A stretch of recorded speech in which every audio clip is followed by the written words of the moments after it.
Graça e paz vos sejam multiplicadas pelo conhecimento de Deus e de Jesus, nosso Senhor. É motivo de alegria estar com vocês hoje para compartilhar a palavra de Deus. Agradeço ao Rei Jesus, meu Senhor e Salvador, por esta oportunidade de estarmos juntos mais uma vez, mesmo à distância, para estudar e transmitir a sua palavra. Que o Espírito Santo nos guie e ilumine enquanto meditamos nas Escrituras. Nesses tempos desafiadores que nos tem tocado viver, a palavra de Deus nos traz direção e conforto. Hoje nós temos mais um vídeo da série Compreendendo o Início de Tudo. Convido, portanto, que abra sua mente e coração para receber o que Deus tem preparado para você nesse momento. Tal como nos disse o apóstolo Paulo em Romanos 12:1. Rogo-vos, pois, irmãos, pela compaixão de Deus, que apresenteis os vossos corpos em sacrifício vivo, santo e agradável a Deus, que é o vosso culto racional. Que esse estudo e mensagem sejam uma bênção na sua vida. Por isso, antes de começarmos, vamos orar, pedindo ao Altíssimo que abençoe nosso tempo e fale com você através da sua palavra. Oremos. Pai Celestial, nos aproximamos de Ti nesse momento, primeiramente suplicando o Teu perdão pelos nossos pecados, e imploramos o agir do Teu Santo Espírito para compreendermos a Tua palavra. Agradecemos o que fazes por cada um de nós. Pedimos isto em nome e por amor ao Teu Filho, o nosso Senhor e Salvador, Jesus Cristo. Amém. Como disse, nós temos mais um vídeo da série Compreendendo o Início de Tudo. Estamos já no 6º vídeo e a base bíblica para hoje é Gênesis capítulo 7 ao 11. Alguém questiona quais foram as diferenças do ambiente terrestre e no modo de vida antes e depois do dilúvio. E nós precisamos começar com as características antes do dilúvio universal. Do capítulo 1 até o capítulo 7, versículo 9. Esse é o mundo daquela época. E no ambiente terrestre, nós devemos sempre nos lembrar que havia uma camada de água sobre a atmosfera terrestre. Isto estava sobre toda a Terra e protegia da radiação solar nociva, raios infravermelhos, ultravioletas. Nós já temos visto isto. Essa camada, Deus mesmo a colocou. Quando Ele disse, haja divisão, haja uma expansão entre as águas e as águas. As águas que estavam debaixo da expansão e as águas que estavam sobre a expansão. E no versículo 8 de Gênesis 1, está bem claro que essa expansão é céus. Então havia sobre os céus uma camada de água.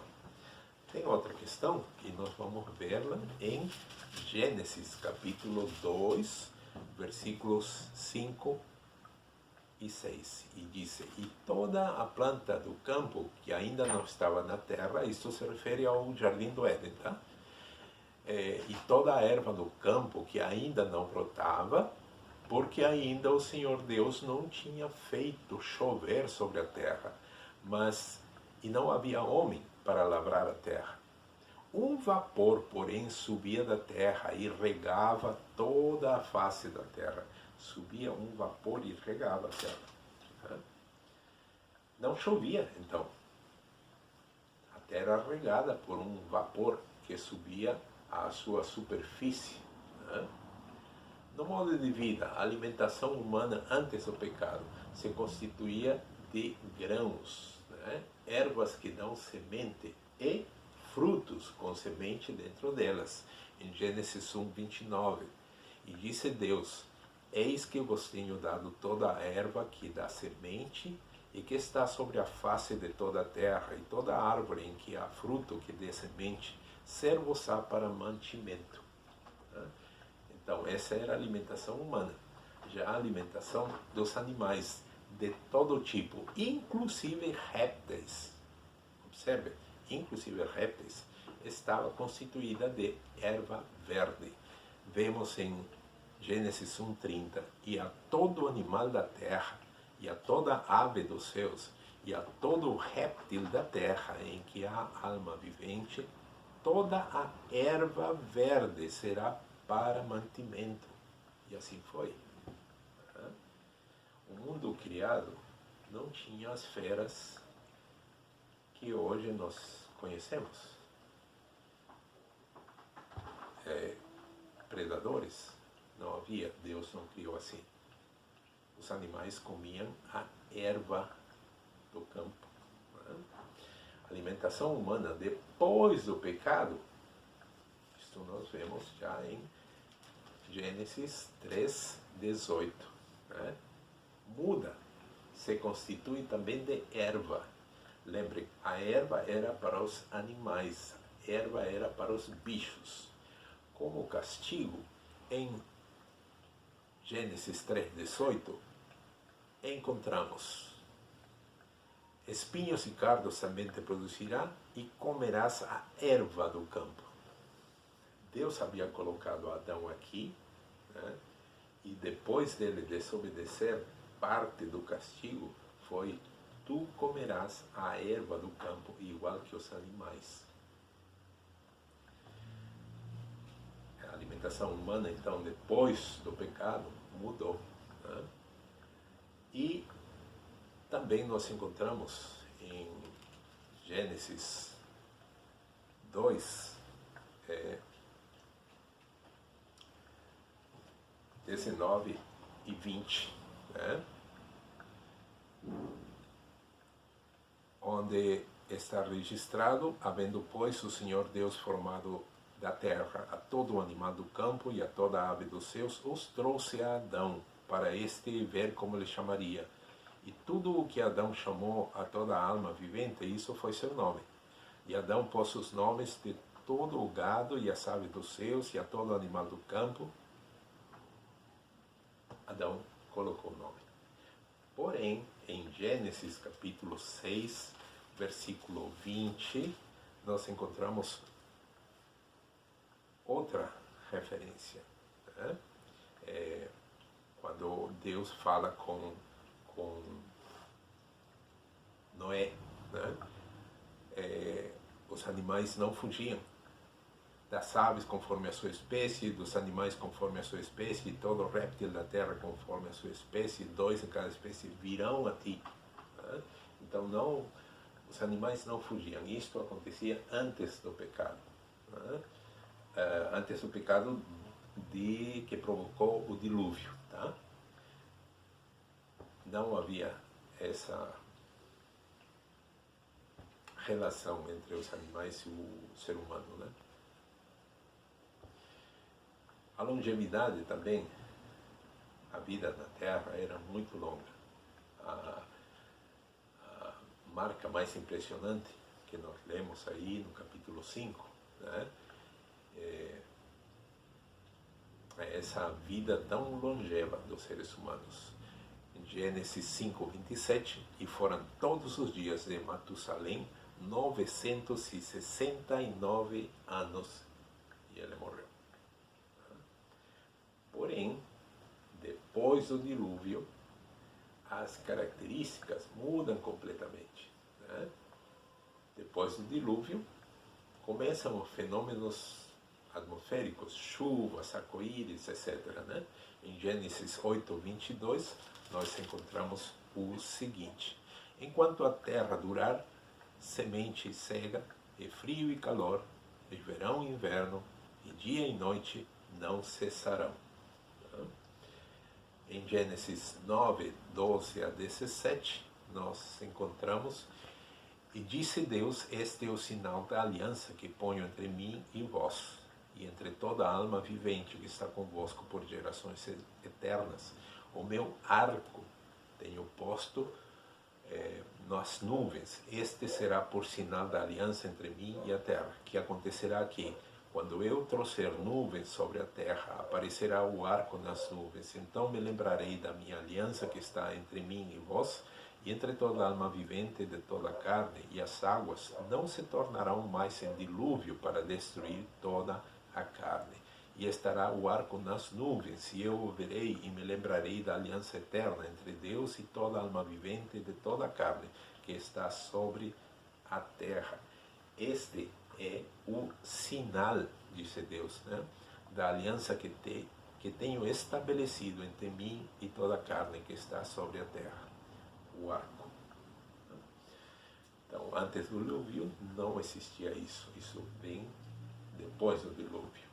E depois do dilúvio, de acordo com Gênesis capítulo 6, versículo 3, está registrado: então disse o Senhor, não contenderá o meu espírito para sempre com o homem, porque ele também é carne, porém os seus dias serão 120 anos. 120 anos.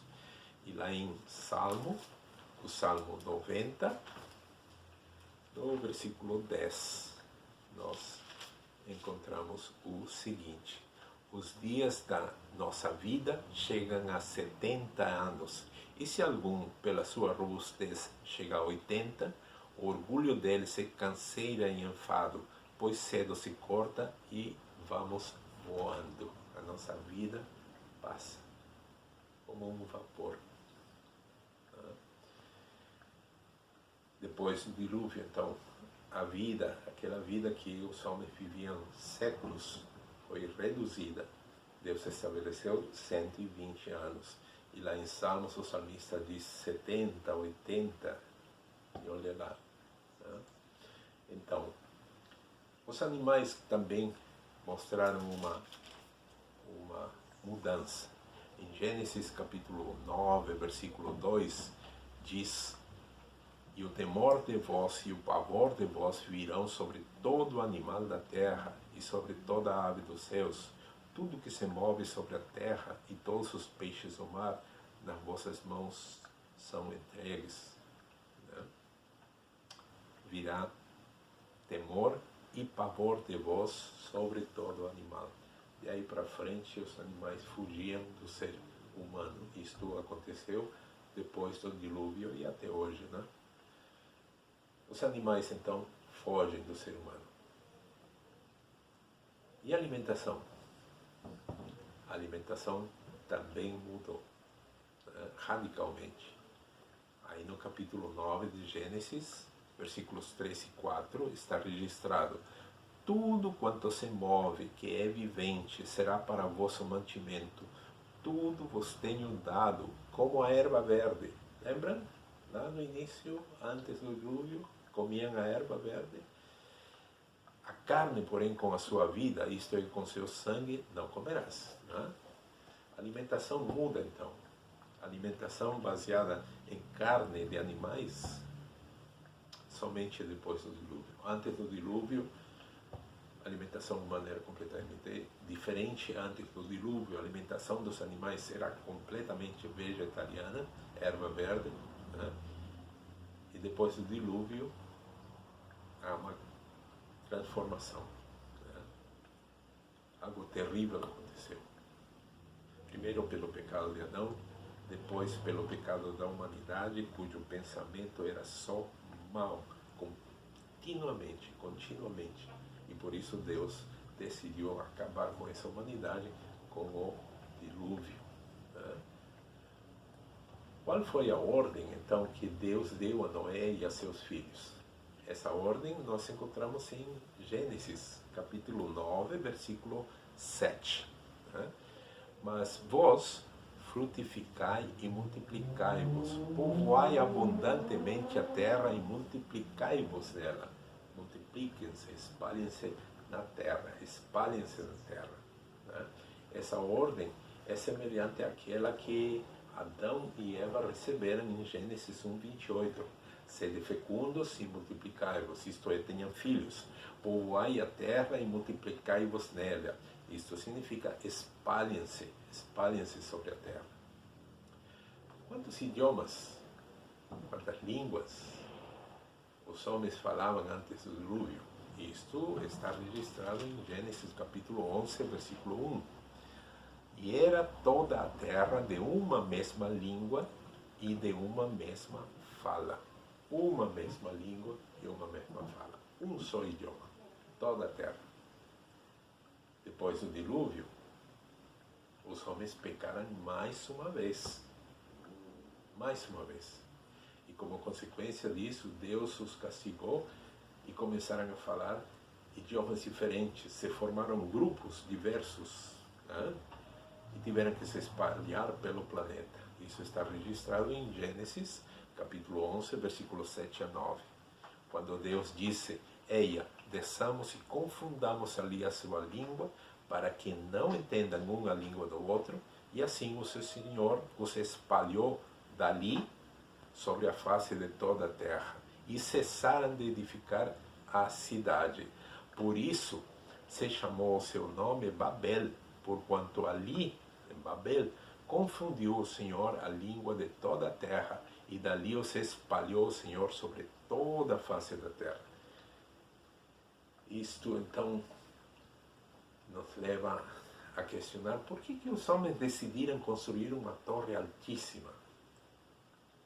Está registrado na palavra de Deus.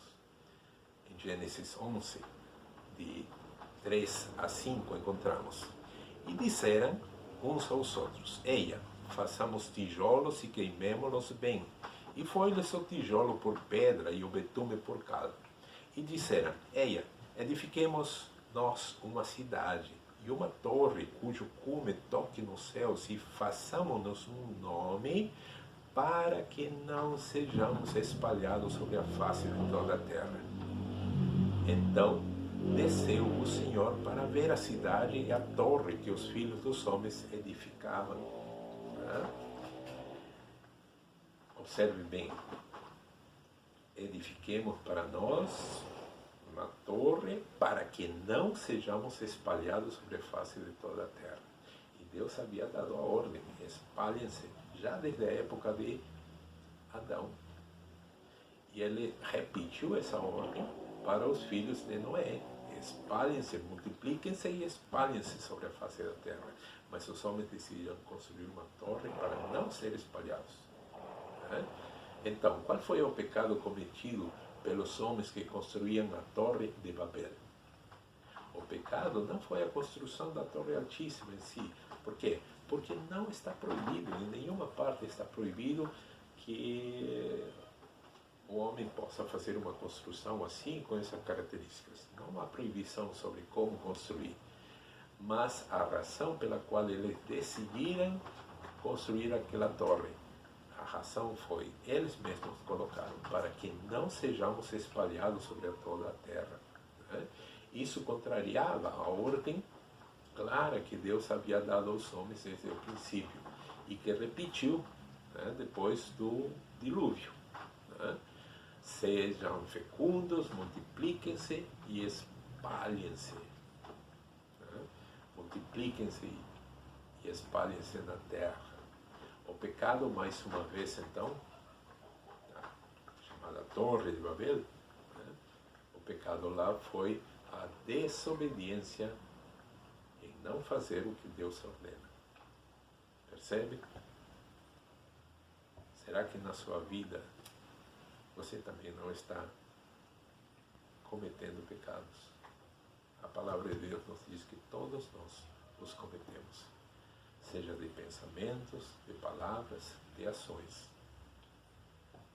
Tanto pelas coisas que fazemos, como das coisas que nos omitimos de fazer. Cometemos pecados porque nós não obedecemos o que Deus determina. Hoje temos buscado um pouco mais de entendimento da palavra de Deus para me fortalecer nesses tempos de desafio à fé cristã.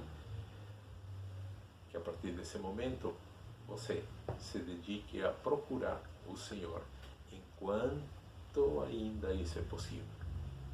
Queira o Senhor usar esse vídeo para o crescimento espiritual de você e dos seus. Receba a bênção do Senhor. Que o Senhor te abençoe, te guarde, o Senhor faça resplandecer o seu rosto sobre ti e tenha misericórdia de ti. Que o Senhor sobre ti levante o seu rosto e te dê a paz. Nos vemos no próximo vídeo.